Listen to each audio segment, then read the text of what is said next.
Stand by to receive our transmission. Where are you boys from in the world? Alabama, sir. I got a bad feeling about this. Welcome to the Bama Geeks podcast. We are four friends diving into our favorite pop culture topics with a dash of Southern charm. We have the tools, we have talent. It's Miller time. Whoa, this is heavy. Pizza dude's got 30 seconds. Wait, what?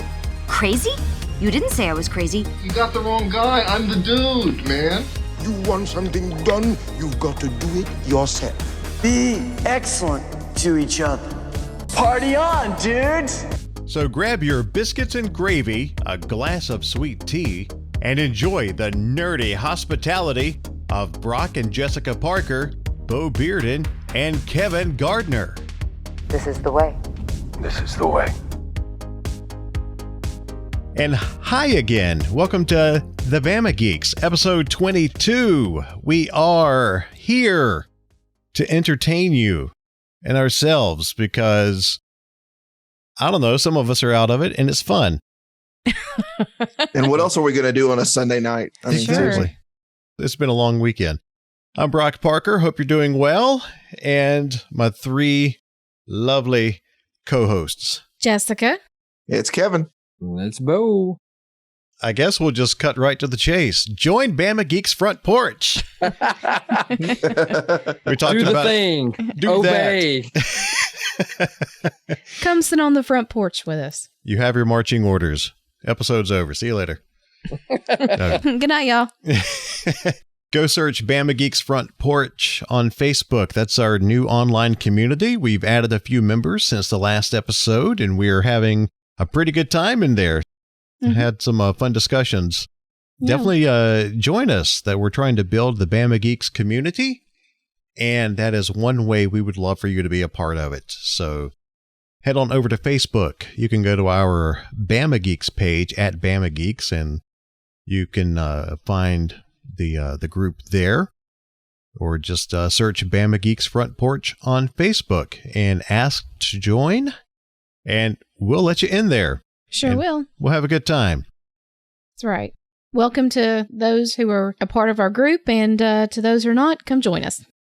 Join us. Join us. One join of us. One of us. Like my grandmother always said, come sit a spell. For the spell. And so while you're on Facebook, make sure you give us a follow at Bama Geeks. Also on Instagram and Twitter. That's where you can find us all on social media. But Bama Geeks Front Porch, that's where you'll get really in-depth in between the episodes. That's where we hang out when we're not all chit-chatting over Or the working. over the podcast or working. But look, this is leisure, man. This is leisure. We're not supposed to think about working. That's right. I believe Blink 182 said best when it says work sucks. I know. Very much so.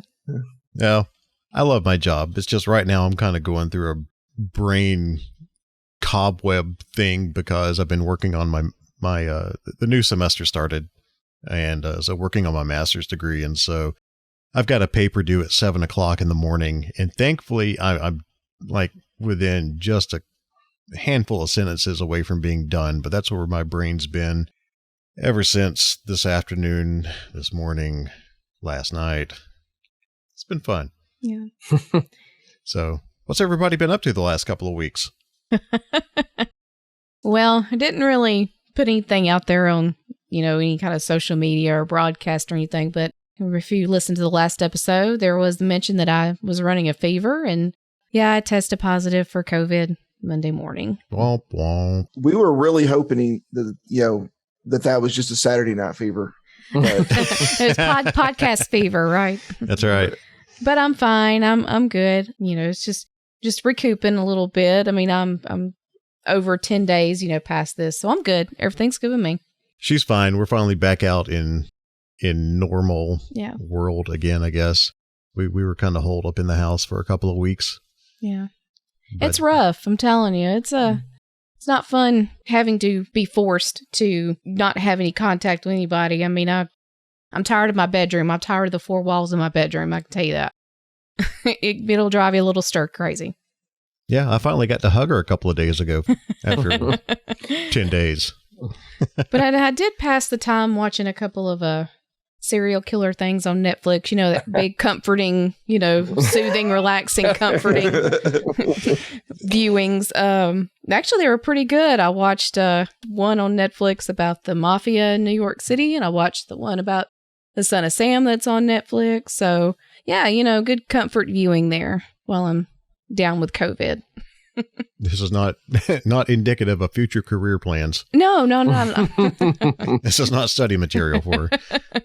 But I did, gave me a chance to kind of lay. I didn't have anything else to do, so let's just binge some TV. Mm-hmm. What about you guys? For me, I'll play a couple of games as always. The only thing I've been watching lately, like I said, I'm revisiting. I have been in a very deep well of 90s nostalgia lately, and I've been revisiting watching the X-Files. I'm currently on the second season. So it's fun to revisit that. Like I can already tell, like the first season was so good. And like, even for what its subject matter was, it felt more grounded, but then I'm in the 4 or 5 episodes into season 2 and it's already into bigger budget. We got to make this look shinier and cooler compared to the first season. Yeah. I've noticed you posting about watching some X-Files episodes. Yeah. That's been my binge thing. That's like, I've got all kinds of other newer stuff I need to watch, but I've just been stuck in the nostalgia realm. I've been doing that and just playing games. I've been doing a bunch of game ADD. Like I'll be like, hey, I haven't played this game in a while. Okay, yeah, I'll do that. On top of like all the newer games I've bought recently. Like I know Brock, he's talking about he's been playing Far Cry 6. I picked it up because I caught it on sale one day, and I'm like, I want to start it, but then again, it'll be this will be what I'll be devoting my free time to for a little bit when I've already got 8 million other things in the backlog. Yeah, I know. Yeah, speaking of X-Files ramping up that budget, we finally, it's kind of like Next Generation when they hit season 3. Oh, yeah. Yeah, we just crossed over the other night finally into season 4. We had been on a binge there for a little bit, but some things get in the way. So, we'll be sitting here. It's like, why don't just pop on another Next Gen episode? But we've been enjoying our little journey back through that. Kevin, you were on that path for a little while. How far did you get Next Gen? I'd have to pull up Netflix, honestly. I don't remember. It's been a while, huh? It has been a while. I mean, that's the thing is we all have access to so many things that we can do, so many things that we can watch, that it is very easy just to it's not like I'm not going to go back to it. I will. It's still there. I think Netflix still has the rights and it's still on there. So I'll go back to watching it again. But I mean, I've been busy, man. I always think about all the stuff I could be watching that I've never watched. And what do? I go back through the whole Seinfeld seasons. And now for some reason I've gone back to, I guess I can blame Applebee's for this, which is fine. But now I've gone back through starting to go back through Cheers again. So, like I said, just visiting these old shows and just going back through them and watching them and getting back into that a little bit. So yeah. I'm trying to figure out, how does Cheers relate to Applebee's? Well, okay. There's an Applebee's commercial that uses the Cheers theme song in it. Oh, okay. Yeah. So it kind of triggered that in me. I was like, I really like Cheers and I always loved watching Cheers. And I had started on it, a while back, and then I just kind of fell off of it. And just, like I said, with everything with being sick and whatnot, I just found myself back there again. So I just made me think with 80 sitcoms, I'm holding off for one day whenever somebody puts Night Court on, because I want to watch Night Court. They used to show it on Laugh, on the on-air TV, over the air antenna. Laugh, there's a channel Laugh TV, but LAFF. Yeah, they used to show it like on Saturday mornings, but they've changed their lineup. So yeah, but I'm surprised that Night Court is not on a streaming platform somewhere. I know they're trying to do some kind of revival with it, so I guess whenever that happens, maybe they'll do it. Like I bought the first 2 seasons on Amazon years ago, and then I was like, well, maybe somebody will put it on streaming, but it still hasn't happened. But that's kind of like the Drew Carey show. You can't find it anywhere because they use so much different music. Oh yeah, in those shows that the rights. Well, I had read recently that the rights to the music is what's keeping it off all the streaming platforms and off DVDs and distribution, because season 1 is on DVD, but every season after that you can't find it anywhere. Nowhere. I know that's what except on YouTube. I know that's what for the Muppet Show for decades was held up because of that, because of music rights, which I understand, but it's also at the same time I'm like, come on, Yeah, I really wish the Drew Carey show would loosen up a little bit and make these things happen, but it's been off the air for so long that it's an afterthought. But that was such a good show. If only one of them they pony up the music rights for is for Van Halen's Panama. Remember when Phoebe, what's her name? I'm blanking on her name. The neighbor, his secretary. Oh, Mimi. Yeah, Mimi. They were trying to like buy out Drew Carey's family home. They were going to put some kind of new mall or something there, and she was part of the people trying to get him to move out. So like for 24 hours, they were blasting Panama at his house. So that's just one of those episodes that always sticks out to me. Season 2 of Picard is coming back in March. So March 3rd. I told Brock we're going to have to probably go back through that first season because it's been so long that we watched it, and just to kind of get a refresh. But we know that, Guinan's going to be a part of this new season, and Q is coming back as well. So look at John Delancey looking like a silver fox in that trailer. I'm not going to lie. He was very, very handsome looking man. I have to say that. I want to relate Q to Discovery, Star Trek Discovery. They have not made an appearance on Discovery. That's not a spoiler, but I would love to see them show up at some point, the Q Continuum. Because there's some havoc going on right now in season 4 of Discovery. And Discovery is such a great show too. Just a wonderful show. It really is. It really is. I've seen a lot of people kind of pick on it, but it's been good. We've enjoyed it. Yeah. And they have little mentions of Voyager and Next Gen throughout. They sprinkle little references throughout the season. So it's always nice to, whenever they mention something of the past or, like that. So I was like, oh yeah. Cool. I think I derailed the conversation with Cheers, but what have you been up to, Kevin? We're just sitting on the porch talking, guys. Hey, this is just how it goes. I mean, this is how our podcast goes. It's all good. Welcome to Alabama. See, what have I? Yeah, exactly. What have I not been up to? Really, that's the thing. I've actually been really busy this last couple of weeks. Gotten this frenzy again of working on 2.0 version of my Tusken Raider. Building another Tusken Raider based on some of the ones that are in Boba Fett's clan now. So I got all the fabric for that. And I've been doing dye testing, and I've got an entire new gaffy stick 3D printed out. Got to put it together. So I'll have one that everybody here that's in our podcast has seen my gaffy stick, and then, it could quite literally kill you if you handled it wrong. So I'm thinking, all right, I don't want to get out doing this costume again and have that really, it's an impressive gaffy stick. Don't get me wrong. It's just, you already have restricted vision anyway. And I'm carrying around something that could really hurt somebody. So I'm like, I'm going to go with something that may not look nearly 100% as good, but it's going to be safer for me to carry around.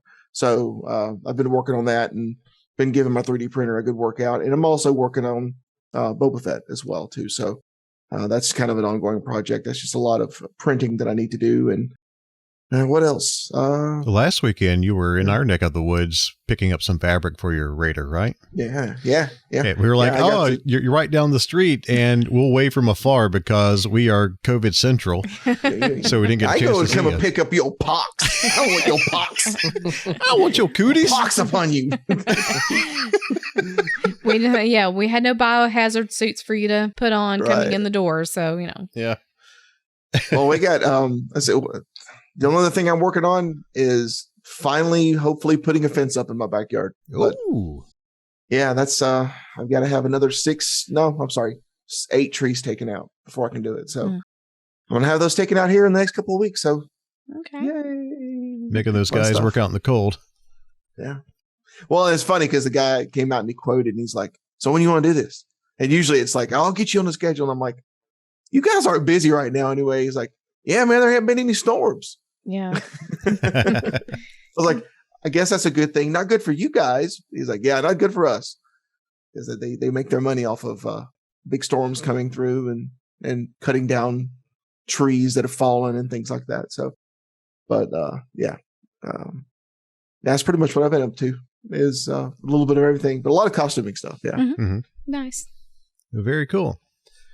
Well, yesterday we, for Alyssa, my daughter, who has been on the podcast before, she's really creative and loves musicals and stuff. And so I tell you, I got to brag on Birmingham. I mean, we're an Alabama podcast, and we all live in the Birmingham, remotely close to Birmingham, that area. I got to brag on on the city just for the things they offer. It's fantastic to be so close to so many fun things like the Birmingham Barons, the baseball team that's affiliated with the Chicago White Sox. And then you've got minor league hockey. It's semi-professional hockey. It's not really minor league. But, the BJCC and the Birmingham the Broadway in Birmingham series that they do, they've got a lot of touring musicals that come through here. So part of Alyssa's Christmas gift from us was to go see the touring production of Dear Evan Hansen. And she has been all about that musical for at least 4 years. Yeah. And so we got to take her yesterday to the matinee showing. And man, what a fantastic production that was. I had not seen the movie, had not heard the music, which made her nervous because there's some, she's like, I'm sitting over here with my dad watching this and they say these things. And but it's a great musical. I really enjoyed it. That was the first time I had heard any piece of music or any dialogue out of it. And I tell you, Birmingham's got a lot to offer. And I just I'm coming up on my 4th anniversary of living in the area. Of course, I lived close by in Tuscaloosa when I was in college, but now being back actually in Birmingham proper for 4 years, there's just so much to do, and I absolutely love it. And I see a lot of people talk bad about Birmingham, because the crime rate's nothing to write home to mom about in a positive way, but they have worked really hard to reinvent themselves in a lot of areas. Yeah. There's so much to do, and it's a great city. Yeah. And just being this close, I mean, we're within a stone's throw of the BJCC almost, and can get down there for these types of productions. And, CamiCon's coming up in February down at the BJCC, that little uptown area. They've got restaurants and everything there now. It's where, and the new Protective Life Stadium for UAB football. And I tell you, there's a reason I wanted to move back up here, and I just gave a lot of them to you. It's so much fun. Yeah, that area is coming up very well. They've just finished that big remodeling of the arena of used to be the BJCC Civic Center, but now it's the Legacy Arena tied into the BJCC Birmingham Jefferson Convention Center. So it's all tied together there, and they're totally reworking that area completely down there to create this big city walk area. And we got the World Games that's coming up. So there's a lot of changes and a lot of prep and a lot of things coming into downtown that's just really great for the city. Yeah, Birmingham's going through kind of like a mini cultural renaissance in a little bit. It's definitely not. I mean, pretty much everybody on this podcast can agree. It's definitely not the Birmingham we grew up with. No, definitely not. No. Probably in the last 20 years, it is really like you said, you were talking about restaurants like near the BJCC. Used to, you'd have to, if you wanted to eat dinner or before or after an event there, you had to go outside of the city, then come to do whatever you're going to do, and then you'd leave. And like I said, overall, I definitely, because I've been going to stuff at the BJCC forever. All my life. It is way better than when it was when we were, like I said, mostly probably the last 15 to 20 years has been really good. Yeah. Yeah. Just since I've been here, they've gone through a lot of changes over the last 4 years. And I tell you, I love that area of Birmingham. Yeah, that's a great place. I'd say for me, like part of me, like when they were doing the remodel, the arena, I kept looking. I never did see it because I kind of I'm not going to lie, I wanted one of the old chairs. I know just because I was like, man, that would be something kind of cool to have, but I never did see anything about it. So yeah, I've read about the changes and the upgrades and the remodeling. So it's really looking forward to when there's some kind of event that we can get to go to in the arenas, so I can actually see for myself the changes that have taken place inside. And like I said, I'm really reading about this City Walk Center that they're putting in and all the different things that are going to be there. I'm really excited to see all this that's changing down there and how it's all going to turn out in the end. I love the Railroad Park area around where the Barons play, and there's always restaurants. There's always something changing. They're always building something, bringing something new in. And I used to work downtown for years. Could tell you everything that was downtown, and now that I don't, it's hard. Like, wow, this is new, and I don't know about this. And trying to get down there and take in all the new stuff and see things and what's new down there and eat, and so a lot going on. I am not looking too many years away from retirement for my current job. So, if anybody from the Birmingham Barons is listening, when I retire, I do work in communications and marketing. And, hi. This is his. I need something to do post-retirement, and I would love to work for the Barons. Every time we go to a game, he's like, man, I just would love to be a part of this. I would love to be working down here with these people. This might be retirement goals for me. Regents Field is beautiful.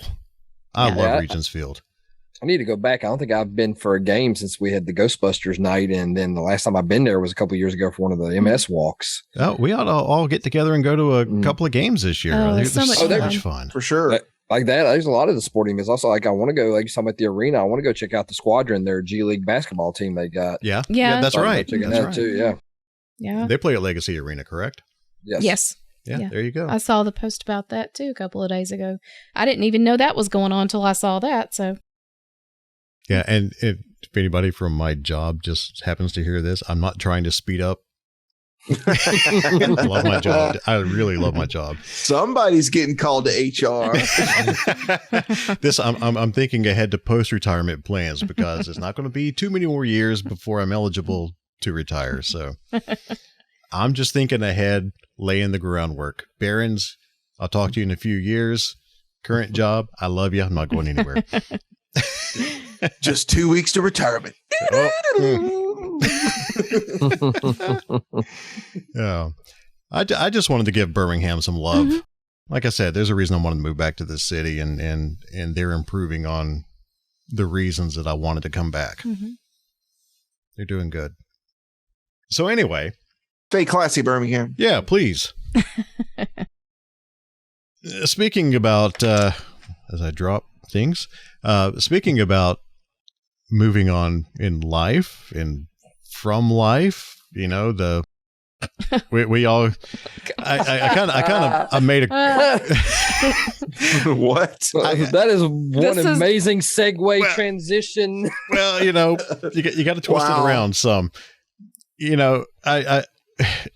all have a private chat that we talk in all the time when we're not doing the podcast. And I made a crack that we're no longer going to become the Bama Geeks. We're going to become the Obituary Geeks the way 2022 is going. Friday. Good night, man. Yeah. We'd already lost, Bob Saget and Betty White and Sidney Poitier and Peter Bogdanovich. Was that his name? The director? Yeah. We've already lost a handful of people. And then this past Friday comes along and, hey, let me just, when you guys wake up, Meat Loaf is gone and Louie Anderson right after him. Dang it, 2022. Just chill out. Yeah. Good night. Well, I mean, the going joke when 2022 started was it's 2022. Yeah. So, 2020 was, that was horrible. Mm-hmm. So this is like 2022 strikes back, the return of 2020. Yeah. Celebrity deaths have not been for want this go around. Yeah.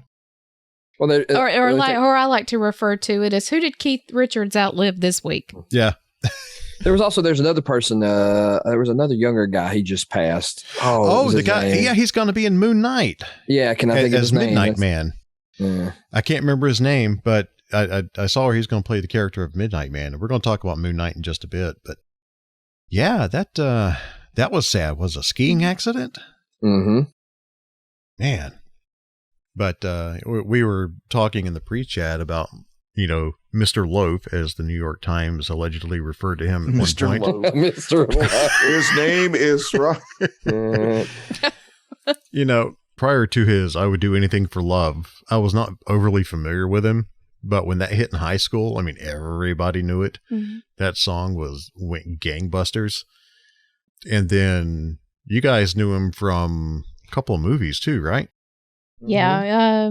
One of his biggest claims to fame is Rocky Horror, being a part of that. Eddie? Eddie, yes. He played Eddie in Rocky Horror. And I know Bo we were actually talking about Rocky Horror before we recorded tonight. And, Bo made the comment, he's like, I've just never really been able to get into the movies. I was like, you don't just sit down in your living room and watch Rocky Horror. Because if that's your first experience ever watching that movie, you will think it's the worst thing in life. Rocky Horror is always best experienced and viewed and watched when you were at a theater with a live audience. It's a terrible movie, but the live experience is what you go for and what makes it exciting for you. He had great success with the Bat Out of Hell album. It was a big seller for him, and it's not a bad album. It's got great songs on it. And, I kind of grew up in a rock and roll household, so I was...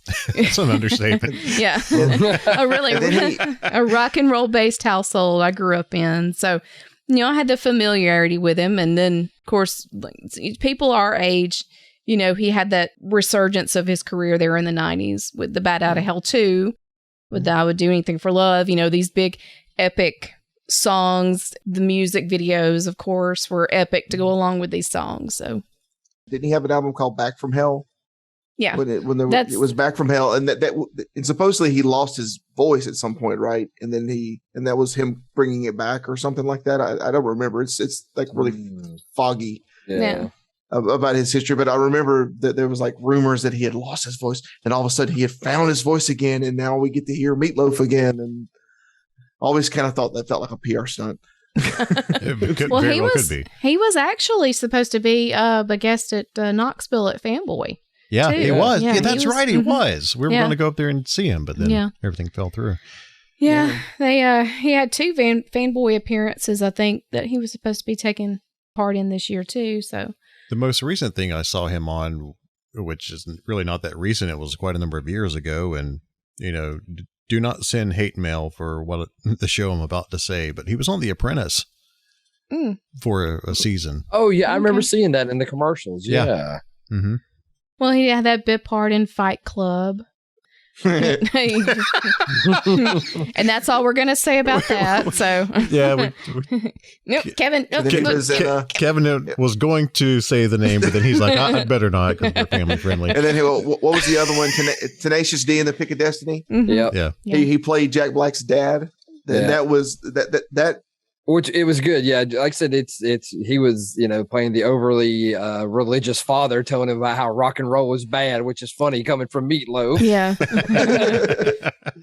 But also, I rewatched that clip. It made me sad because it's a part where he's this song is the song's called Kickapoo, and it's supposed to be the town where Jack Black's kid character is from. And it both has Meatloaf and Ronnie James Dio in it, and it made me sad to realize that both Meatloaf and Ronnie James Dio are no longer with us. Oh wow. Yeah. That's like one of my, this is totally off track, but when you watch an episode of Golden Girls and you see Burt Reynolds in the same scene with the 4 of them, and you think, they're all gone. They're no longer with us. But anyway, it still ties into our conversations, celebrity deaths. People are no longer with us. So, were you guys Louie Anderson fans? I mean, he did a HBO thing back in the early 90s. I remember watching. It was just funny, and he was hosting the Family Feud. So yeah, I enjoyed him as the host of Family Feud.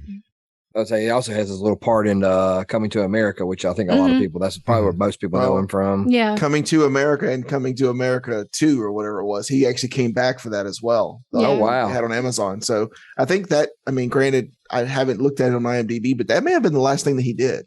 Mm-hmm. Like major. He was in an FX show though recently. Yeah, this show with Zach Galifianakis called, wasn't it Baskets or something? Baskets, yeah.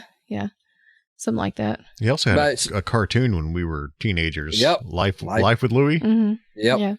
Yeah. I never watched it, but I saw all the commercials for it all the time. That was back when anything could get a cartoon, like RoboCop and Rambo.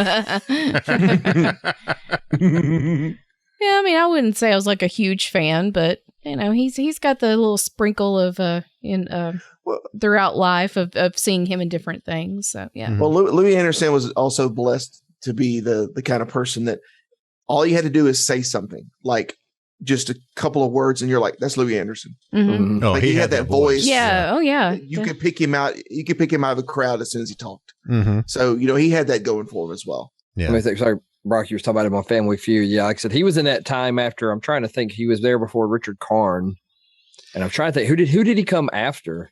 He was after Ray Combs. Okay, that was it. Okay, that's what I thought. Was he directly after Ray Combs?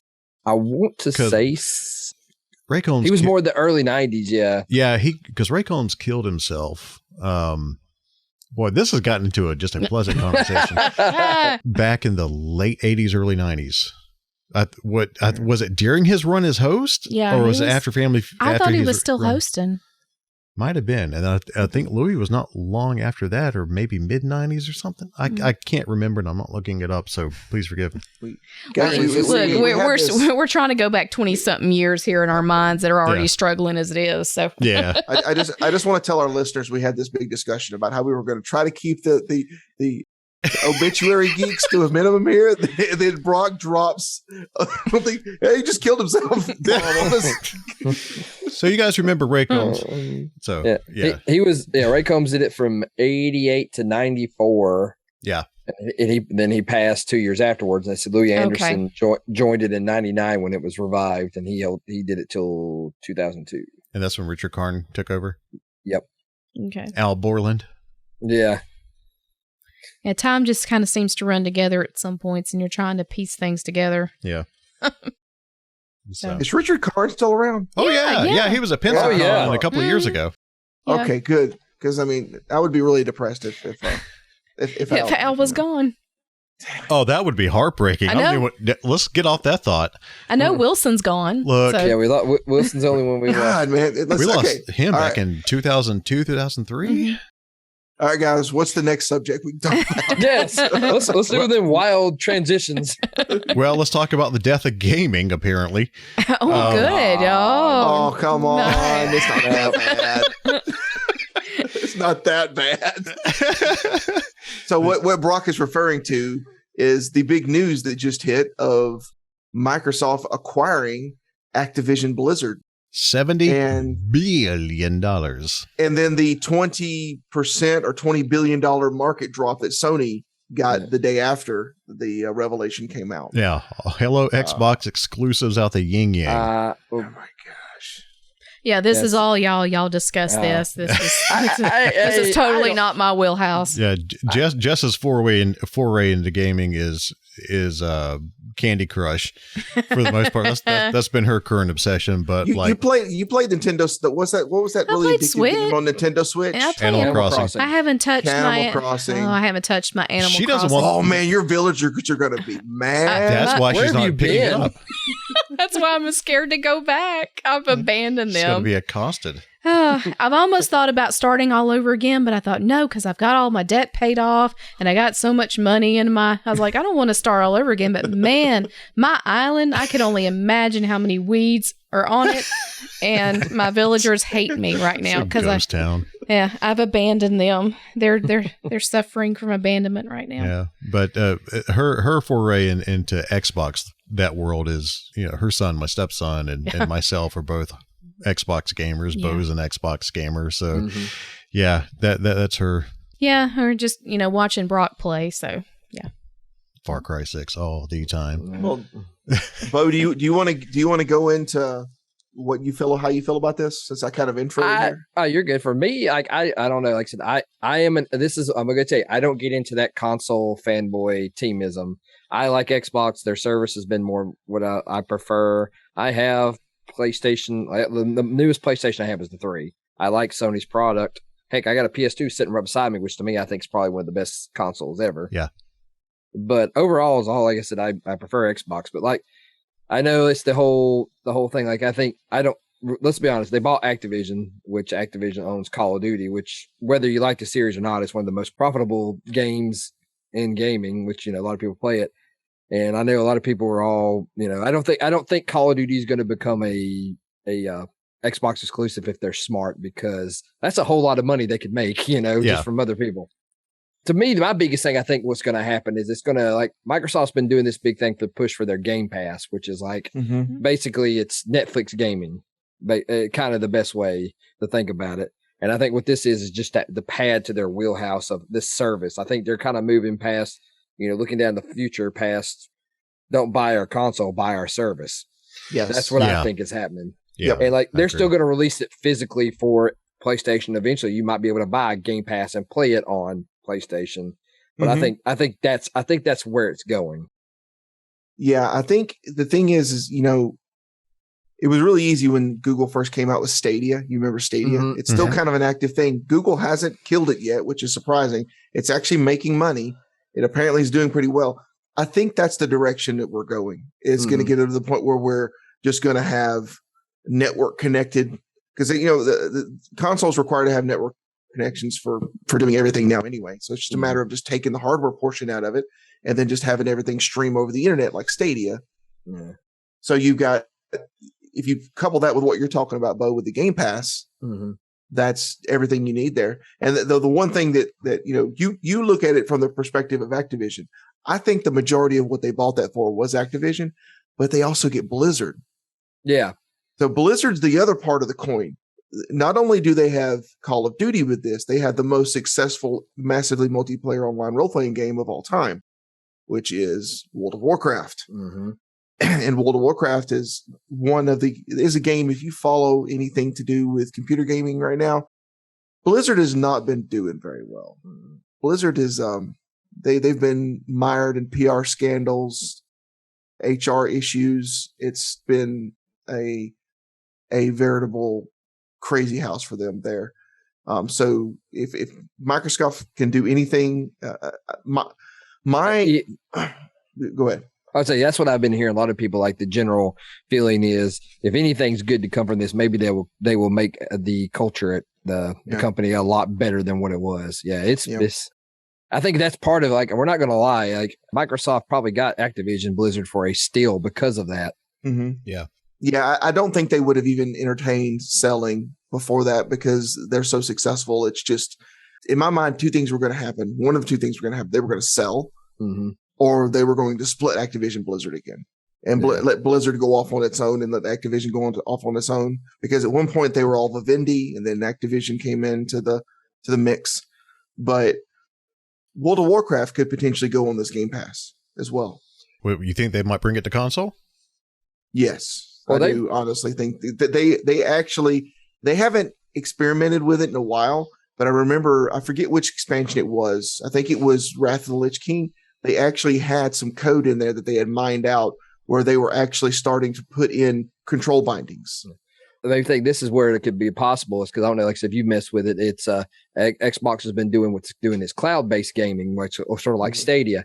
And like what's cool thing about it is, whether your specs or whatever on your console, it doesn't have to be the most capable to do it. It just needs to be able to basically show the signal and interact with your controller. So it's really neat. Like my best example I've done with, I play a lot of Gears of War. Normally I have an Xbox One X, which is a little bit more better than I have a day one Xbox One. And it's upstairs. Well, the other day I said, well, let me try to see how this cloud-based works. And the game actually loaded faster doing the cloud-based, because I guess it's just doing the remote better than it did on my actual in-disc and on my console. If that makes sense. Yeah, this is just, it's just Microsoft expanding out their game portfolio.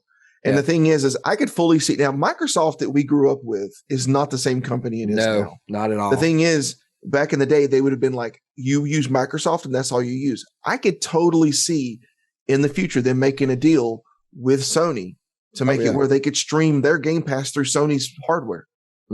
I never would have thought I would have ever seen Sega titles on Nintendo. Yep. And then now we see Sega titles all over Nintendo now. So things change, especially when you get bigger companies like this that realize that they can make more money off of working together.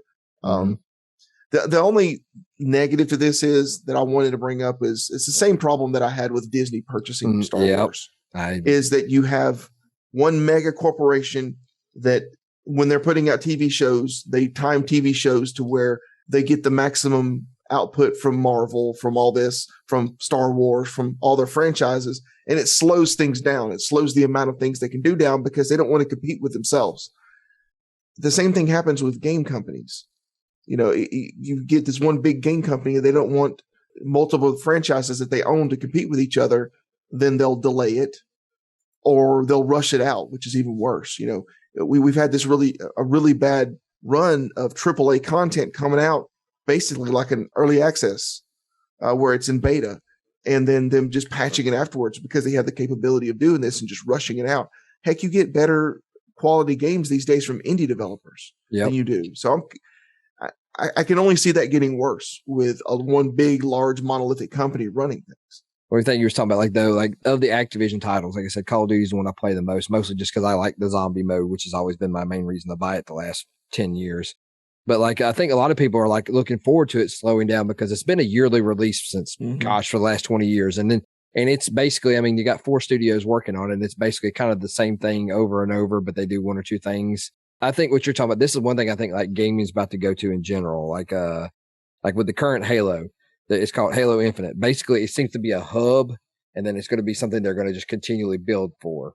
Like, I think like since everybody's more comfortable with online gaming and stuff, they release a central thing, and then it's going to be content updates over the years. Kind of like Fallout 76. Yeah. That's and there has been no hint at a new Fallout game, and then Microsoft bought Bethesda, and Fallout 76 continually adds things. Yeah. And the thing is I think they're trying to get people used to that model, and it's working. But the thing is you have to make sure that it starts good. And Fallout 76 had a very bad rap right out of the gate, and a lot of people have not picked back up on it. I've heard it's gotten better, but gone are the days where we should expect games to just work when you buy them. Because I mean, you can imagine back when we were growing up back in the day, if you bought a Nintendo game and they put the same amount of QA and development work into that game as they do games these days, you'd be returning it the next day. Yeah. Because you couldn't play it. You can't update. It has to just work. Well, I mean, there's plenty of bad movie tie-in games from that era that we played, but we probably should have been released. Are you talking about E.T.? Are you talking about E.T.? Nah, maybe a majority of LJN's catalog. Dick Tracy and Who Framed Roger Rabbit and all these others. Terrible titles that I have copies, mint and box of. Just because I love the movie franchises. So and that's the same way. I'll buy something, even the game, if it's terrible, I'm still going to buy something tied to it. Like with Ghostbusters, art. Yeah, and I was one of the early adopters of Fallout 76. I pre-ordered the thing just to get the power armor, the helmet, and so I've got the helmet. And then the game was so bad, I did not touch it for a year. It took a year for me to actually install the thing I had pre-ordered, and I got hooked into it. Golly, how long did I play that, Bo? 2.5 years. Yeah, you're grinding on a pretty good bit there. And it's the only game I played for almost 2.5 years until finally I said, I know there's other games out there that I want to play. So I gave up Fallout 76. It really came down to the fact I ran out of storage space on my Xbox and didn't want to buy any extra hard drives. So I deleted Fallout 76. One thing I hope they bring back now that, they've got a year before the deal is actually finalized. Yeah. Got a year. So when all that's over said and done, everything falls into place, and I'm thinking of you, Bo, is Guitar Hero, bringing that back. There's 2 franchises I hope they really resurrect, that and the Tony Hawk series. Oh yeah. I forgot about Tony Hawk. Yeah. The Neversoft is Neversoft became part of Activision. Like it's so weird. Like I've gone back and looked and realized all these studios have been absorbed by other ones that are now absorbed by other stuff. But just the amount of time you have put into playing these fake instruments. If I had spent as much time playing my plastic instruments as learning the actual guitar, I probably would be pretty good by now. You could have played along with Meatloaf.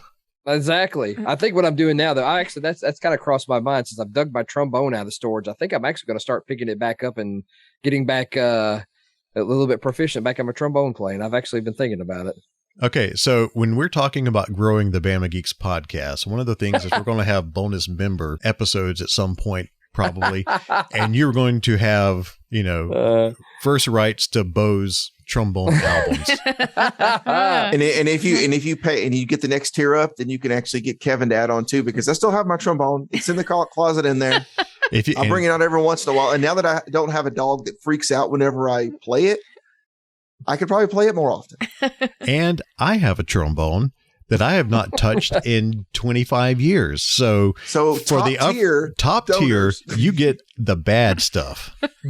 That's when I'll chime in. Oh, wow. We all three of us will play Mary Had a Little Lamb for you together. We'll do it over Zoom so it's out of sync. So the three of us will do the trombones. Jess will have a tambourine. There we go. So yeah, we're set. I don't even know if I can play tambourine. Well, then we'll give you a triangle. Okay. Everybody can play Ting. triangle, and we need more of it. Ting. So there you go. We're going to have the Bama Geeks Quartet for future Patreon members. I never picked up an instrument. My voice was my instrument. So. Oh, the things we have in store for y'all. I can already You guys have no idea. Oh, actually, those of you who know us probably have a decent idea, but you don't. Yeah, y'all were all band. I was choir and drama. So I had your thing. I had mine. We'll just put you in the go-go cage. Will you dance while we play? No. We're supposed to grow the community, not frighten them away. No. You don't think the Trump, 20 years of not playing the trombone consistently is not going to scare anybody away? People will ask, how much do I pay not to see this? Hey, there we go. play both sides of the card. Can't lose if you're on both sides. That's right. That's right. So I don't even know if my trombone still works. I mean, that slide has not moved in 25 years. It's probably frozen completely. There were at least, I don't know how many have we dug out now, Bo? At least 2 or 3 honor bands where you and I were together, and at least 2 of those we sat right next to each other and didn't realize that we were going to be friends later in life. It's so weird because that was like 90, 97, 98, 99-ish. So that's so weird. And then the world of Ghostbusters brings us all together. It's so wild. And then Bo was like, you probably don't remember me, but we were in honor band together. And I was like, no. That's just crazy. I have this gift. I can't remember. Sometimes I can't remember people's names or important things, but faces I'm really good with. Like that's one of those things. I don't know about now, but at least, from my early years to now, Oh, I may have to share one of those one of the honor bands. I think I've got it uploaded on YouTube. I'll put it in the front porch after we post this episode. Well, so you guys can see at least 2 of the 4 Bama Geeks sitting next to each other before they really knew each other. The world has a way of bringing people together, just like Bo, you were friends with Michael Nix for so many years. And then what happens? Brock goes to Alabama and meets Michael Nix before he meets Bo Bearden, and then it is so weird, like how the world will work like that. I think this year marks 20 years that Nix and I have known each other. I've known I think we met in 2002. Let's see, for me and him, we're probably in the 30 territory. Because I met him in high school. Yeah, 8th grade. So and I've been graduated 23. This May will be 23 years. So definitely yes. I've known him at least 30 years. Yeah, wow, it's crazy. Golly, that just means I've been out of high school. Yeah, guys, let's not go down this road. 28 years I've been out of. Oh my gosh. Yeah, Ugh. I'm right. Class of '95. I'm right behind you there, man. Let's see, and when we do post video versions of this, and we're getting there, I'm trying to make plans to make this happen. I'm the one holding us up because of my background not being that great, but I'm working on that. And so when we start releasing these videos of these podcasts of all of us sitting here, you're going to see a lot of gray hair. So that means I have to start be more presentable on Sunday nights than just. There's nothing wrong with baggy sweatshirts and hair pulled back. It's all good. Thanks. I'm glad you feel that way. Well, you're cute. I wouldn't have married you otherwise. I'm glad. I'm so glad you feel that way. You know how shallow I am. Yeah, exactly. Brock doesn't shallowest of them all. He doesn't marry ugly people. What are you talking about? That's right. Oh my. Well, I guess, anything else on the gaming front on Microsoft? No, I mean, I guess in summation, it's interesting, but it could be bad. We'll just have to see. It's going to be an interesting future for gaming, I think. Revisit this topic in a year. Yeah. I think if it gets approved, I mean, this could have a lot of antitrust implications as well. Yeah, so, that's true.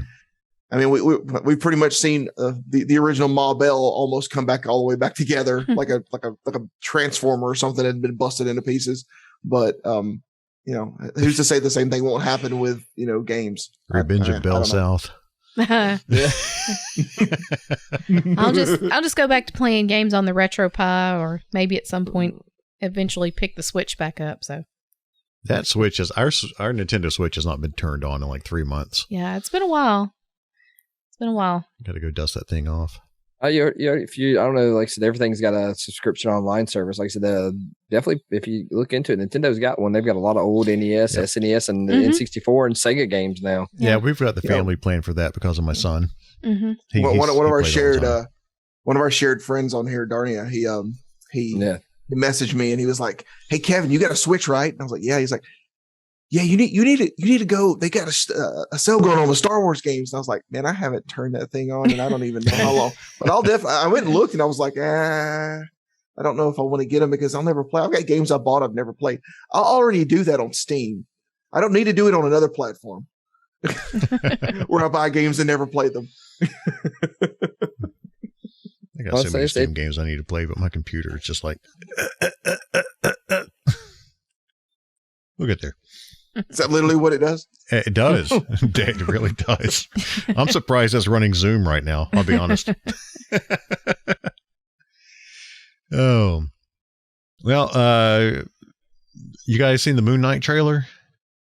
Yes. What do you think? I had to watch it several times because there's a lot to take in with that. It's like, what's wrong with that guy? he having some issues.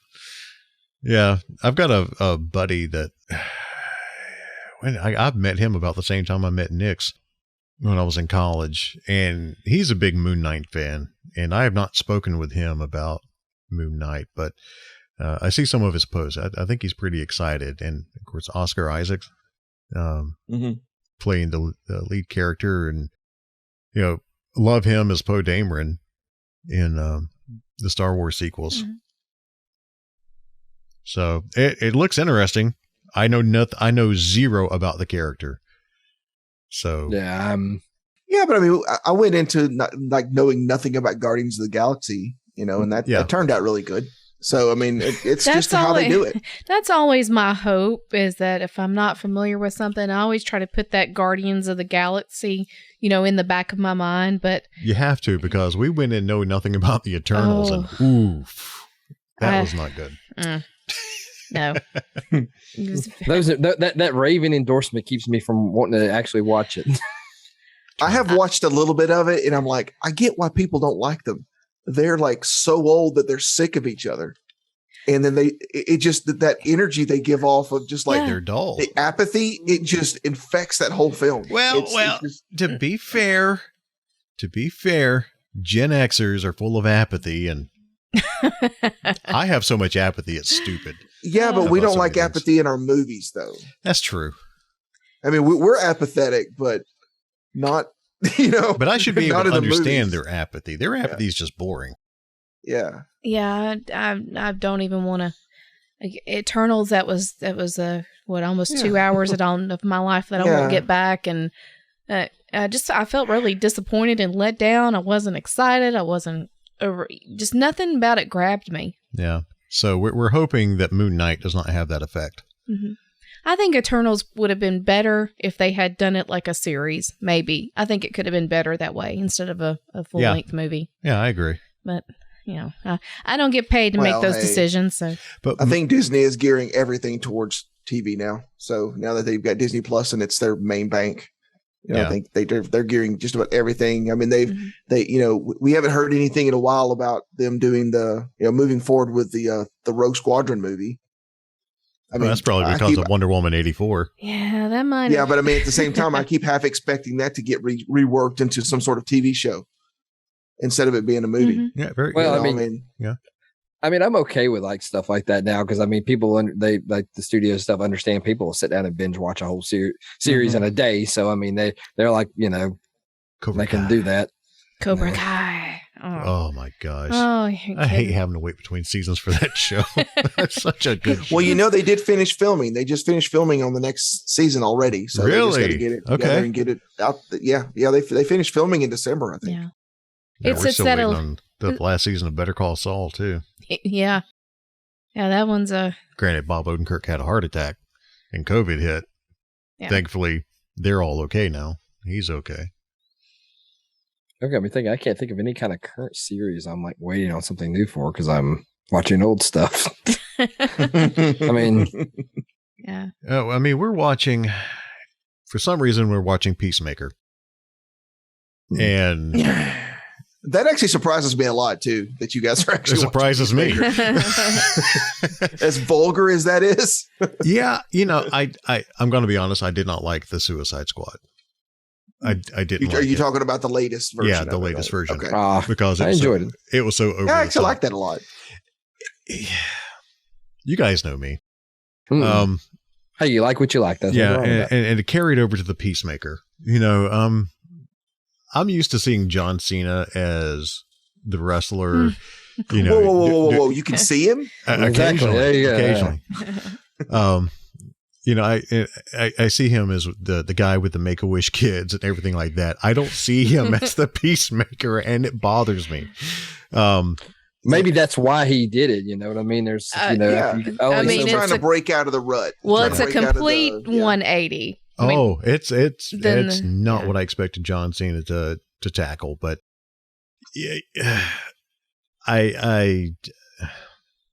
I mean, I don't know how to feel about this. The story is the third episode finally got me a little bit with the story, and I'm not doing any spoiler stuff on here at all. The fourth episode was a little bit better with the story, but it's just I don't see the need for so many F-bombs, and this show is full of them. And it takes away from the story for me because I'm sitting there cringing every 3 seconds. It feels like there is this level of trying to be so over the top. And we could kind of focus more on a storyline.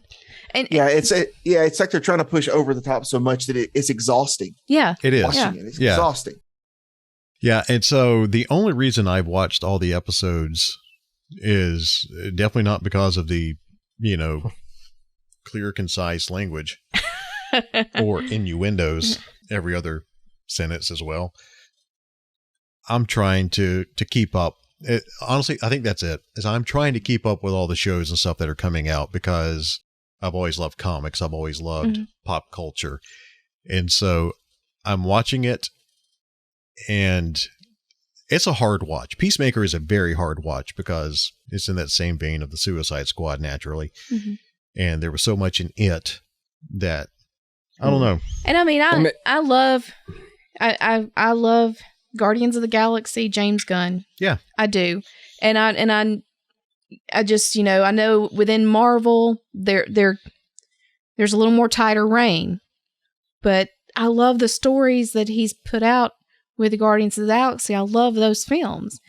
But it's like we went to DC, went to Suicide Squad. It's almost like we're just gonna open Pandora's box with you and just let you have it. Which I know that's what he wants, and he wants to do that. He probably doesn't have the tighter rein on him. But to me, it's like, how over the top can I take this? What level can I take it to? Well, that was more his forte anyway. Like he was always very right. You ever see Slither? No, I did not. I hadn't seen that.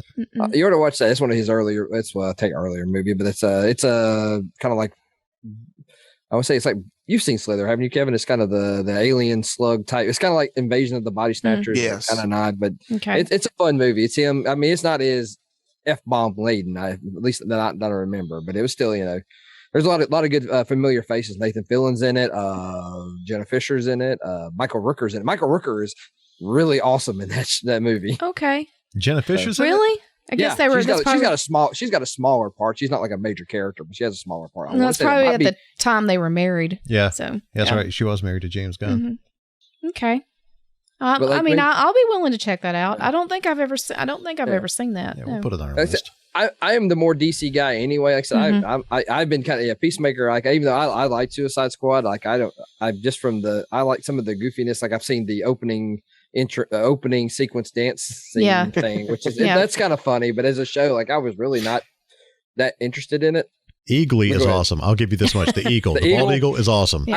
Okay. Yeah. But like the only DC show I've really watched that they've done, I've watched Doom Patrol, which there's one character who likes to use the F word a good bit. It's Brendan Fraser's character, so I don't know how you would feel on it, but you ought to give Doom Patrol a shit. It does a lot of weird. It has a lot of weird context and goes way out there on some weird topics. But I like Doom Patrol. We watched the first episode, and we need to get back into it. Well, in Peacemaker, Robert Patrick plays his dad. Yeah, which is really weird. And not only is he his dad, he's like a white supremacist. Yeah. Oh yeah. Granted, I'm sorry if that's a spoiler to you guys. It's really not. It's really not a spoiler. Well, that's the whole thing. The whole thing with Peacemaker, from what I understand, he is Captain America with terrible morals. He's dumb. Yeah. He really he comes off as a goofy idiot. He's naive. Mm-hmm. Yeah, he's naive. He's really a naive guy for someone who's done as much as he has. He's really naive and manipulate. He's easy to manipulate. I mean, dare I say a lunkhead? I mean, yes, I could see that. And I don't know if he's that way in the comics. So if you're a comics fan and have read Peacemaker and whatever he's been involved in, I'm sorry if we're destroying any kind of. If you're yelling at the podcast right now, we're sorry. It's just how we feel. We're ignorant. Remember, don't give us anything below a 5-star review. That's right. If you didn't like this, forget we asked. As I said, Warrior, you like what you like, and hey, if that makes you happy, enjoy it. But Yeah, and I'm just trying to keep up with all the superhero stuff because of, like I said, big fan of pop culture and so many of the mainstream heroes. Like, now we're digging down into these characters that I'm not overly familiar with, and it's a mixed bag so far, at least for me. Yeah, I agree with you on that. But I'm always willing to give things a chance, even though I completely. Like I said, I don't understand the necessity of dropping that word every 2 seconds in every sentence. I'll still give it. I'll overlook it and give the story a chance. Well, I even think, like I said, that's with me. Like I don't think it. I don't know. I'm with you. It shouldn't be used so much, but I guess also one of my favorite movies is The Big Lebowski, which word is used. Well, that's that word is used a lot in The Big Lebowski, but it is, but it's a good story. But The Big Lebowski is a good movie. And the thing is Peacemaker they may sew it up at the end of the season, and it may turn out to have a really good cohesive story. But the problem is the story right now, it just doesn't feel like it's moving very well. I mean, it's moving better and more consistently than the Book of Boba Fett, I can tell you. But it does feel like that you get the story, but it's just exhausting to have to deal with. It's the same comedy over and over again. It's like they're just retelling the same shtick over and over again in each episode. And it's like, let's move on, guys. Yeah. Yeah. So Peacemaker as a show to me is not funny. Is it one of those things? Will out really quickly.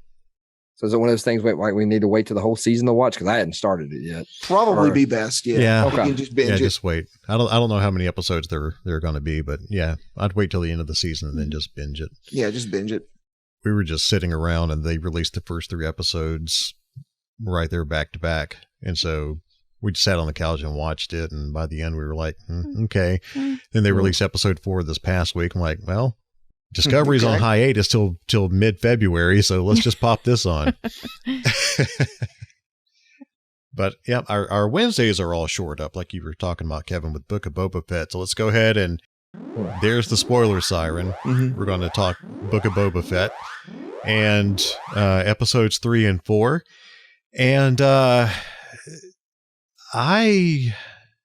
don't know how to feel yet about Book of Boba Fett either.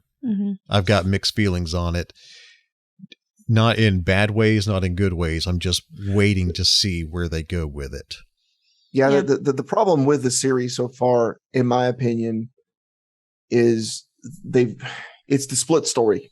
And the thing is like at the end of episode 4, we're almost, I think at this point we're caught up and everything's going to be like, I think so. The story is going to be because there's really nothing else to cover. We've already, we've covered, him figuring out his armor's not in the Sarlacc, killing the Sarlacc, and then finding Fennec Shand, getting her guts fixed by the mod squad guys with a Tatooine techno. Yeah. I love her. Mm-hmm. Yeah. Shanda's amazing. Yeah, she's like I said, that's one cool thing like with the Mando and this. They have some really cool characters, especially for like lady cool characters. Like that's it's cool. Other than the multicolored bikes, which everyone seems to be raging about, either loving or raging about. I haven't really heard a whole lot of people say they love it because they stick out so much they don't fit in the palette of the colors of Tatooine. Yeah, no, so it's really weird. They're almost like Power Rangers, you know. I think it's this kind of, I guess they want to be the cool kid, not really the cool kids, but the rebel youngsters of Tatooine. Now, Bo, you remember when we were back in the 90s, when we were teenagers, whenever we wanted to do anything, we get in our cars and we would fix them up with whatever we could to, just to be cool. And we would just go drive up and down the main drag over and over again because that's all you had to do because, we didn't have phones and stuff. Yeah. That's what these kids are doing. Mm-hmm. That's why they've got the ratted out 50s looking scooters. Well, so you're saying that's equvalent to having the neon under your car in the 90s. Okay, yeah. That is exactly what. Wow, that is that come around. That is wow. If you think about it from that perspective, it makes sense. And I don't think a lot of people are just so upset by how it just doesn't like blend in. Think about how weird it looks when you're driving down the road and you see somebody with neon under their car. It doesn't fit into anything, and that's the point. Well, yeah. Okay, but that's the point is to not fit in. Well, on top of having droid parts attached to your body also kind of does that also. Yeah, so, I mean, it's very obvious that's what they're going for. They don't want to fit in because the society that they say they're teen angst and all that crap. Yeah, I can understand that. Speaking of which, they have beef with Stephen Root. Yes. Stephen Root, the water seller. Yeah. The water broker. Of course, all I go back to is, you believe you have my stapler? Yeah, they need a swing. So we're going to find out at the end of this that the true villain in this, the guy that's over the Pike Syndicate, is now going to be Stephen Root's character. That or Lombard. I told you not to. I told you not to let him steal my water. Yeah, that would be great. Yeah. So we also got to see Boba Fett. He got gifted a Rancor. Yeah, that was cool. What in the ever love it? And then he's like negotiating. In episode 4, he's negotiating with all the rest of the crime lords. Like, all right, I want to help me out. And then they're like, well, why should we do anything for you? And they're only attacking you. Then all of a sudden, the Rancor sticks claws out of them. Cue the Rancor. Yeah. No one had thought to think why they would be sitting over the top of the grates of where the Rancor was, if it wasn't for an intimidation tactic. Hold up, back up on this whole Rancor thing. My entire life, the Rancor is this big scary beast, and essentially, Boba Fett has told me that essentially it's a big puppy that falls in love with the first thing it sees. Mm-hmm. Yeah. Oh no! Danny Trejo told you that. Yeah. Yes. Who is now the new Rancor keeper? Freaking Machete is the Rancor keeper now. That was the redeeming quality of episode 3 for me. Oh, that was Danny Trejo. Oh my gosh! Yeah. Well, now in Star Wars, the Rancor that Jabba had, it was still an adolescent Rancor. It was nowhere near as big as it was going to get. So it was still very young. So the one that, Boba Fett has now bonded with and is apparently going to ride at some point. And he's teaching me how to ride it. No, tell him to ride this. So, I've seen some people make like either a meme or relation where he says he's rode beast 10 times this size, where some people like show pictures from the holiday special with the cartoon where he's riding the big giant monster type thing. So I'm assuming that maybe that's what they're trying to drop. Yeah, the thing in the holiday special he was riding was basically a red brontosaurus that it lived on a planet and it swam around in a big old puddle of jello and it ate metal parts. Well, that sounds like a life. Weirdest. It was so weird. I mean, think with the brain core being like the puppy, that's one thing you've noticed. Boba's got a little soft thanks to him getting a family, and then like I said, he's all good boy. The main thing with Rancor, also like with Boba Fett, it just showed me like an emotional spectrum with the Bantha. First of all, I'm not gonna lie, the first couple episodes to me, the Banthas were like essentially targets. The first 2 or 3 episodes, and now it's like now it's this big lovable creature. And he, Yeah.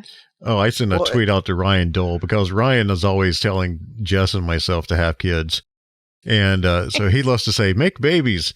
And then when Boba looks at the Bantha and he says, go make baby Banthas, I immediately tweeted at Ryan and said, that is the most Ryan Dole line I've ever heard. Hashtag make baby Banthas. And he replied, yeah, exactly. Make babies.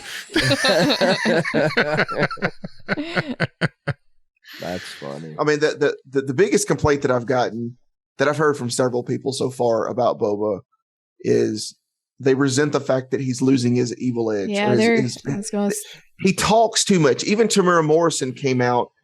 There was, I forget what I read it earlier today, that there was just a lot of lines that he had to speak in one particular scene, and he wanted them to just have him be silent. And then I heard John, about that. Yeah, and then they said John won't know, he's not here. And then they came back the next day, and John had called them and said, no, John wants you to say the lines. Mm-hmm. So a lot of the problem is that it's not the same Boba that we grew up with. Boba Fett was quiet. The one scene that we got where you guys remember, I think it was in episode 2, where he came back to the governor's office and instead of talking, he just stared at him with his helmet on. Yeah. That is Boba Fett. Yeah. Din did the same thing. He had the same stare. That's just the Mandalorian stare. And you don't get that from Boba Fett at all now. It's like he's real talky. He just doesn't seem like the same character. Yeah, he's more talky without his helmet. It's sort of, I guess it's kind of like the two different things, kind of the Superman effect. He's two different people without his glasses. He's got when he's got the helmet on. He's more talky with his helmet. Than he was before. I mean, because what we saw before, he didn't talk. Boba Fett only said a couple of lines. So it's just it's the difference in the character now we're seeing, and plus the fact that the character is no longer a bounty hunter. He's actually kind of becoming somewhat of a hero in a way. And it's basically kind of changing him from being a villain who Darth Vader had to specifically tell him no disintegrations to, all right, cool, he's got a family now and he's setting himself up for life to rule in Jabba's place. So he's going to kind of be bad, but maybe not be bad. Maybe just digesting for a couple of years in the Sarlacc may have just, changed his priorities, Maybe. Yeah. I have seen a lot of people complain that he's, this is not the Boba that we know. Well, the thing is that we really never knew him. This is setting up his story. This is his character development. Yeah. And they're being very clear about showing that the family connection, like multiple times showing how Jango would fly off, and I will always call it Slave One, flying off in Slave One to do some sort of mission, and then him actually standing there with his face on the glass like a kid waiting for his dad to come home. He always longed for family because he was, in the end of the day, he was a clone. He didn't have any family. All he knew was Taun We and all the rest of the Caminos. He didn't really have a family. So, the Tuskens not only rescuing him, but then eventually accepting him when he proved himself. I mean, it's a wonder he didn't just stop right there and then just become a Tusken. Well, his life drastically changed coming out of a Sarlacc pit. So, and here's, like I said, here's the journey he finds himself on. And everyone thought he was dead. Yeah. So he could have started over, but, instead he just chooses, all right, cool, I'm just going to take over Jabba's affairs and then, essentially paint a target on my back by all the Hutts. He does say it's better to, for people to think he's dead, but of course he's always going around going, you know who I am? I'm Boba Fett. Yeah, that is true. But it's better for people to think that you're dead. So did it not bother you guys that like in the first couple of episodes when he's walking around Tatooine, he just keeps taking his helmet off? Yeah. I'm like, that is Beskar, man. There's a reason it's got a dent in it.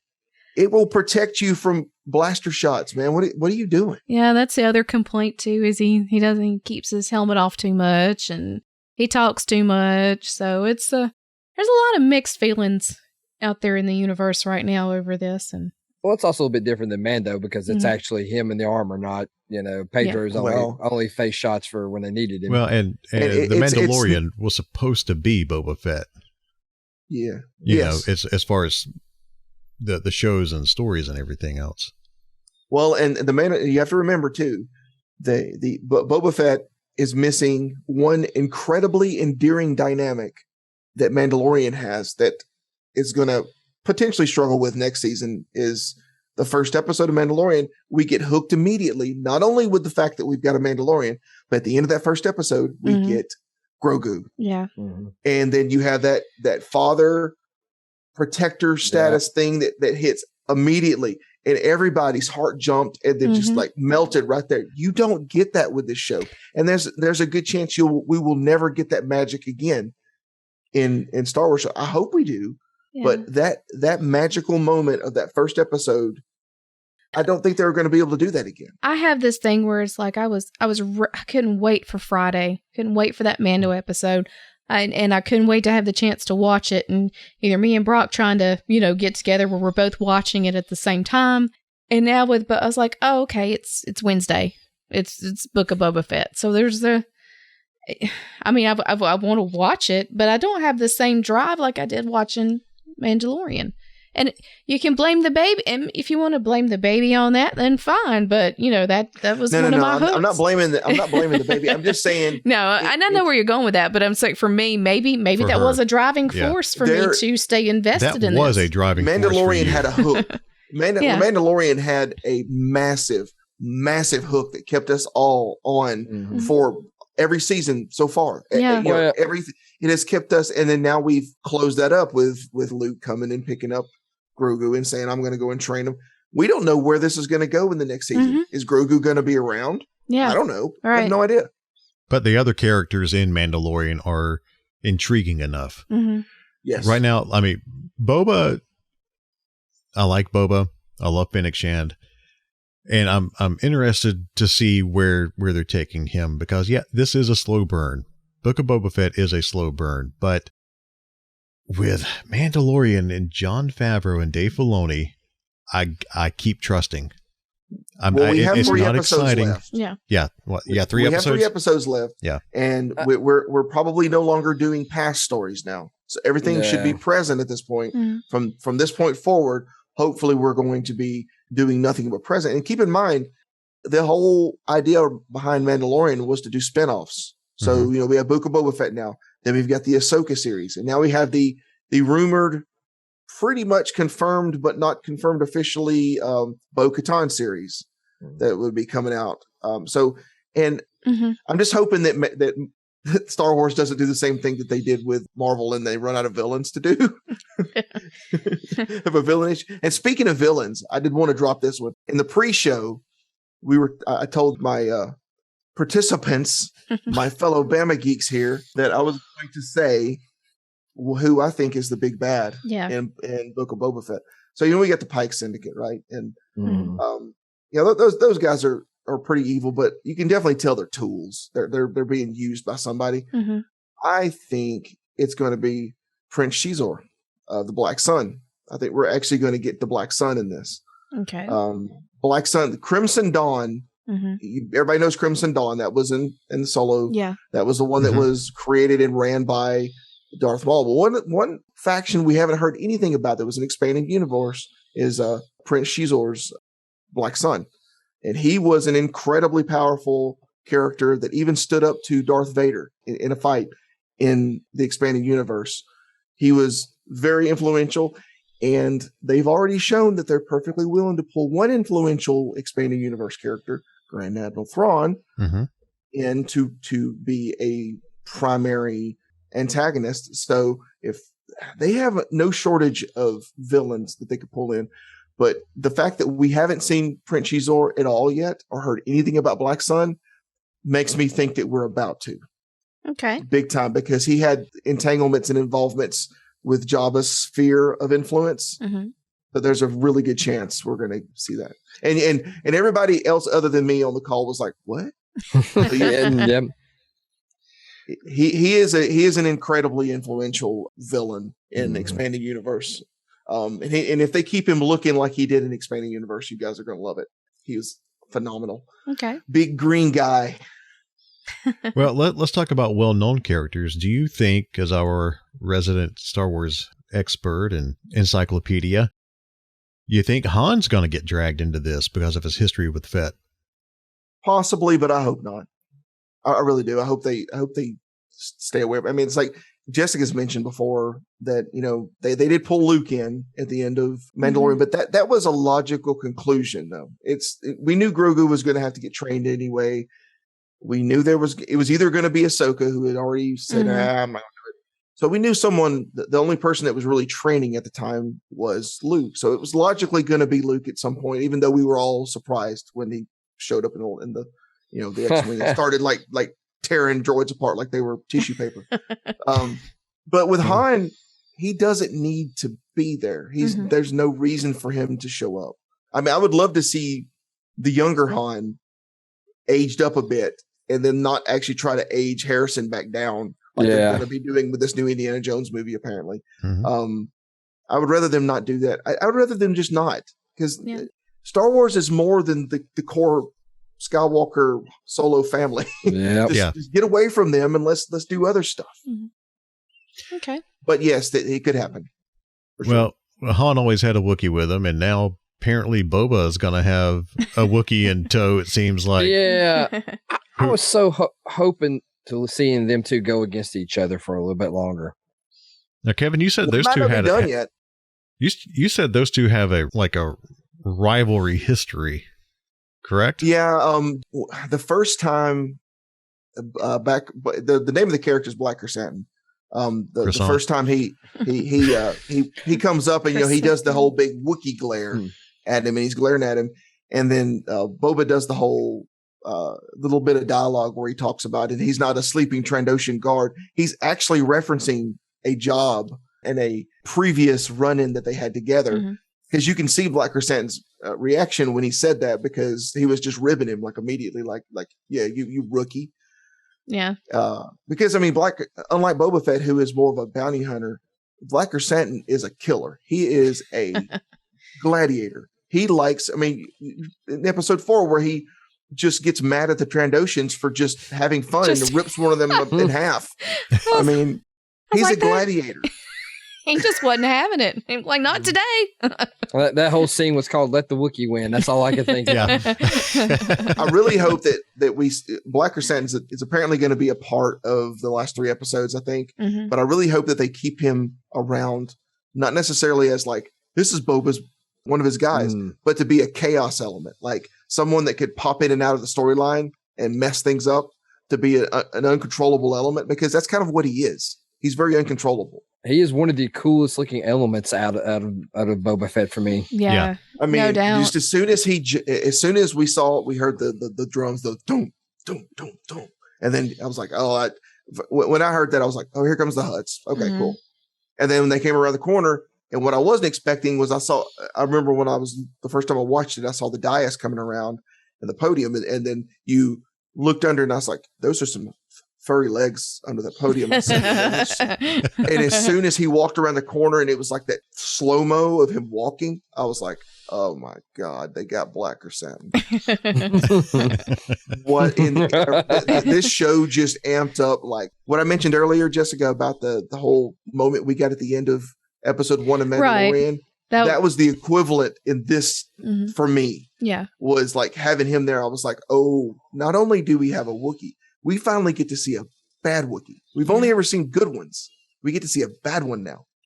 One who has an attitude and a lot of history. I mean, there are some really good YouTube videos out there. If you're listening in on this and you want to know more about Black Chrysanthemum, there are some really good YouTube videos out there that explain his history.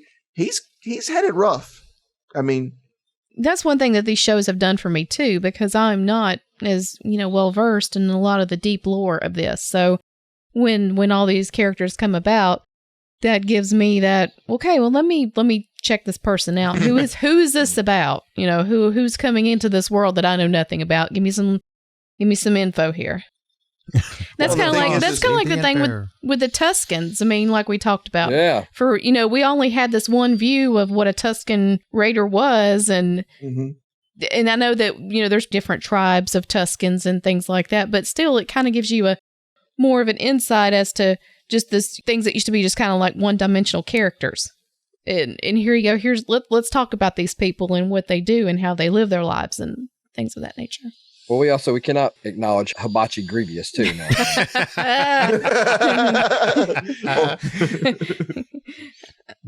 Hello there. Onion volcano. I learned the cooking arts from the great Chef Ramsay. As I say, Gordon Ramsay, the negotiator. And how about the little droid that when he told him what he was, he just reached out and turned himself off? I know, right? That was great. Yeah.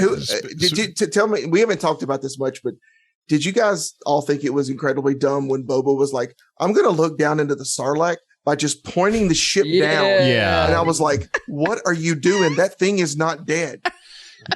He is now. Yeah. Well, yeah. Spoiler alert. He is now. What a seismic charge does. And then Bob was like, "And next time, don't touch my buttons." Going back to General Hibachi. Oh yeah. General. I went to a Chinese restaurant the other day. The order number on my receipt was so close. It was order 76. Oh, great. Oh, nice. I was like, man, that almost fit. Oh. Oh. Well, the fifth episode will air the day this episode drops, so we'll cover episodes 5 and 6 next time. Made me think also with that episode. I did not know Gonk droids were that explosive, Kevin. Yeah. Dude, okay, That broke my heart. What do you think, Bo? What do you think would happen if you took a blaster pistol and you shot my car? Yeah, like the batteries on my car. Oh, That's what a Gonk droid is. It's basically just the bottom half of a Tesla walking around. Yeah. So please tell me now you have the Gonk sound as one of your ambient noises. If not, you need to fix it. Oh, I'm good. Of course. And it's still queued up, guys. I promise. I'm still working on turning my my EV charger that's on the wall into a Gonk droid. Mm-hmm. Nice. Oh yeah, we hadn't followed up with that. Yeah, it's in the hopper. I have costuming project ADHD. You guys have known me a long time. That's true. I have that. I have a project that you guys have been hearing about. I've been working on over 12 years now. Yeah, that's true. With the Ghostbusters portal mashup thing that I was working on. when it warms up and we can get some workshop space, we can definitely still work on that. Well, that's like me. I still want to build me an afterlife pack now. So I mean, that's but Bo, at least that's recent. We're talking about stuff that I've been working on for 12 years, man. I've had a gun kit for 7 years for building me a new gun kit. So believe me, I understand. I've got a trap kit that I've had for about 5 or 6 years too. I was over pack fever even from watching the movie. I was like, and then I've watched Matt Burkett build his, and I'm like, man. Matt is so much fun to watch whenever he builds things. My proton pack that I built back in 2011 is based off one of his builds. He provided all the photos and stuff back then, and I was like, you know what? This guy knows what he's doing. And in the years that I've known him, he continually amazes me. Yeah, especially like I said, with him doing the light function of how the cyclotron works in the new Afterlife packs. It's still like to me that is crazy. Moving parts in it. Yeah, if you guys are not following Ben Eady on TikTok, Dreadmaker Roberts, he was one of the prop masters for Ghostbusters Afterlife. Go give him a follow. The things he's showing off right now, yes, pretty fun. Mm-hmm. Yeah, and he's rebuilding one of the actual RTVs that he accidentally crushed on the set. They were just going to toss out all the parts, and he convinced Sony to let him keep it. And so now he's rebuilding it. It's going to be the actual RTV. That's great. Yeah, fun stuff. Well, we've been through death. We've been through video games. We've been through Star Wars, bounty hunters, and all kinds of stuff. So it's been a mixed bag. Yeah, as always. I mean, we just go off on tangents sometimes. That's what you do on the front porch. I will say we haven't been as tangenty this episode as we usually am. So we're a little bit more on. What's going on? We got brain frog. See? Brain frog, yeah. Brain frog. Oh, that's the next creature killed in Boba Fett. Brain frog. Brain frogs. Yeah, that's what Jessica, some of our pre-show topic was. Jessica telling us about one of the unfortunate side effects of COVID. Yeah, was brain fog, and how it was that's a real crazy thing that you go through. So apparently we now have brain frog. So, she's been entertaining, to say the least, the last few days trying to get over this mess. Watching her cohesiveness. Yeah. In thoughts. It's been fun. Yeah. Not that I'm much better with brain frog, but brain frog. Brain frog. That's what Grogu's eating. Yeah. Brain frog. Brain frogs. Yeah. Oh. Well, I guess we'll just wrap it up by saying join the Bama Geeks front porch. As we mentioned at the beginning, that's our online community. Facebook, just search for it. Go to @BamaGeeks on Instagram, Twitter, and Facebook, and you can find a link there on our Facebook page to the front porch as well. And as we alluded to earlier, if you enjoyed the episode, if you enjoy all of our banter, please leave us a 5-star review on Apple Podcasts and now Spotify. And if you didn't like it, then just never mind. If you can't say something nice, don't say it at all. That's what Mama always said. Yes. Life is like a box of chocolates too. So, but find us on social media. Join the Bama Geeks front porch. We'd love to chat with you, and we got more things planned in the very near future to help us grow. So, please share the podcast with people. Share the Bama Geeks front porch with people, and brain frogs. Here we go. Brain frogs and brain fog. Yeah, that's right. We are Stay classy, Birmingham. We are a hot mess right now. Yeah. We'll fully be out of our stupor by the next episode, hopefully. Maybe. Says you.